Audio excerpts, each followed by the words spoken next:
All right, welcome back. We're looking at factors that will shape Nigeria in 2019. We've talked about the economy, we talked about the elections and politics. Now I want to look at the creative space. And I have it with me, editor Pulse.ng, Osagi Alonge. Thanks for being here today. Hi, man. Happy New Year. Thanks Happy for coming New back. Year to you too. It's been like a year since you were here. I think this is my third time here. Yeah. And I appreciate, the fact that you always have me back here all the time. Thanks a lot for being here. 2018 was pretty heavy. It was a pretty good year, I want to say, for entertainment and the creative industry with the arts, with music, with movies. We've seen some sort of crossovers happening with regards to the international space with music.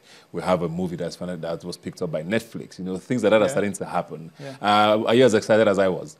I'm very excited. For 2018. I think in 2018 was would I say breakthrough year, but like the most exposure we've gotten in the creative space as regards music, movies, and a lot more collaborations as well. The diaspora, collaborating with the local scene here, and just international exposure in the media. A lot of articles and documentaries were made about Nigerians doing amazing things.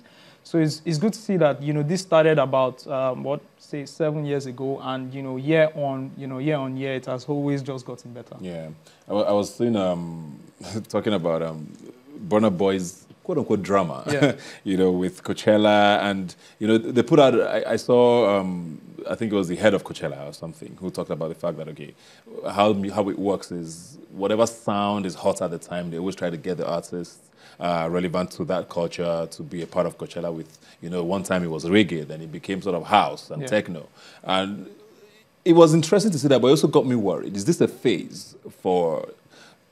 I hate that Afro beats. Yeah. Is it a phase that maybe in 2 or 3 years it will be over for Nigeria and move on to other things? Okay, let me start off. Should we talk about even the appearance and name and everything? I think for Nigerian artists or artists in general, they're very sensitive about their art, and we all need to respect that. We dance to their music. You should know. Yeah, and we dance to their music. We celebrate with them, but the process and pain in creating this, it takes a lot of pain, and it's talent. So if an artist is sensitive about how they are represented, I can totally understand.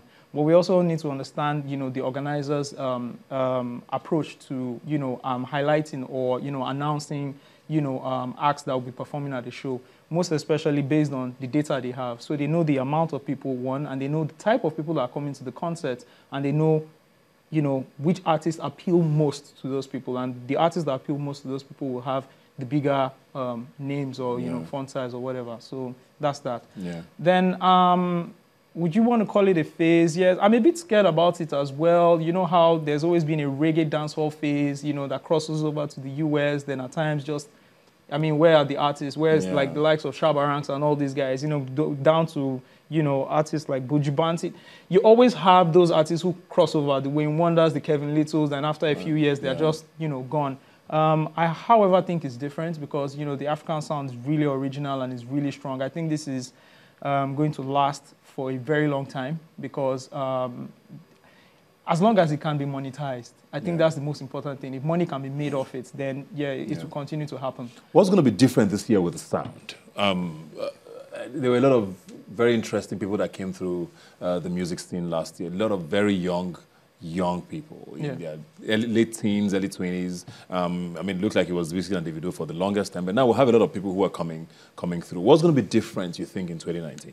I think there's going to be a different approach to making music. I think people are really conscious about the kind of music they want to hear. I think it's going to be driven a lot by pop culture, which we've seen happen in the last 2-3 years now. We've seen in the last 18 months, we've seen 2 dances, the Shaku Shaku and the Zanku dance, and these have driven the songs to become more popular, the artists. So I think, it's going to be driven a lot by pop culture.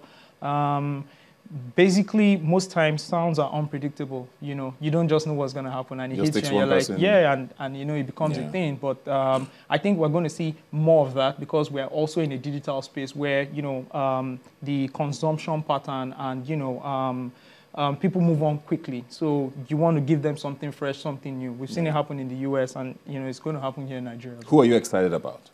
In 2019, I think Tenny is going to do amazingly well. You called Tenny?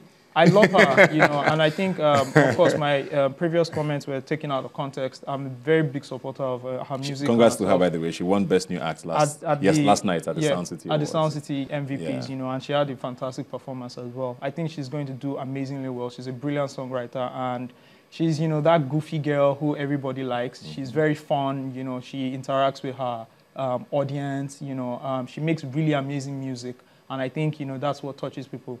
I think Burna Boy is going to have an amazing year. I think Wizkid and Davido are going to have amazing years as well because the momentum is just there. You can feel it for Wizkid. I hope, you know, they can, you know, drop like maybe, you know, 1 or 2 albums, both of them. So 1 album each. I think they're going to do amazing well. I think Simi is going to drop she's scheduled to drop an album in 2019. So I think she's going to come back really strong as well. Yeah. Then you have, you know, the new crop of artists like Odusi, who dropped his album last year, very retro-based album, amazing album. I think he's going to, you know, do very well this year. You have other guys like Santi, you know, who's going to do amazingly well as well. I also think there's going to be a birth of new artists that we haven't seen. I think street artists or street music artists, you know, you have like Zlatan and the likes. I think they're also going to do well this year.